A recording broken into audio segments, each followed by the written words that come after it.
Сәлем достар, бүгін сіздермен манта жасаймыз. 1 стакан су, 1 жұмыртқа, 1 қасық тұз салып, ұнды керегінше салып, жақсылап қамыр илеп аламыз. Қатты жұмсақ емес, қатты емес қылып, орташа қылып мантаға қамырымызды жақсылап илеп, осылай неге қойып қоямыз, жарты сағатқа.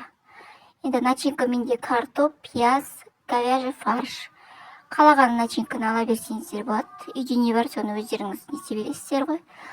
Көңілдеріңізге қарай. Енді қара бұрыш пен тұз сеуіп, дәміне қарай жақсылап араластырамыз. Енді қамырларды үлкен, мен иногда әртүрлі жасаймын.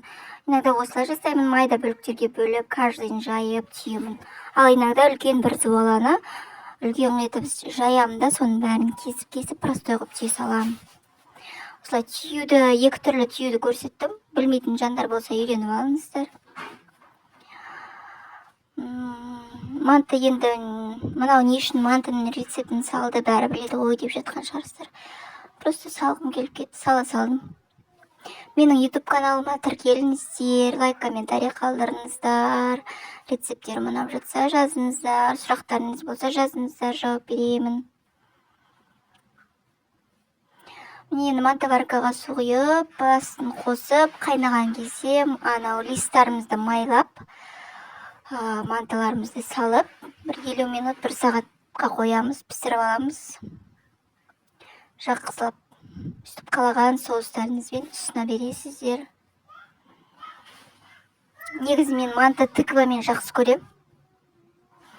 Просто тыква қазір магазиндерде онша жоқ. Қыстың күні жақсы жейміз тыквамен.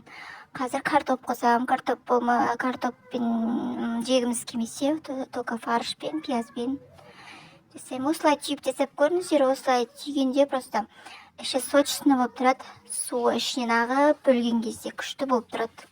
Сосын жаңағы қонақ келгенде де осылай түйіп, ұсынған жақсы сияқты. Адамдарға не қызық. Ас болсын сіздерге. Рахмет қарағандарыңызға.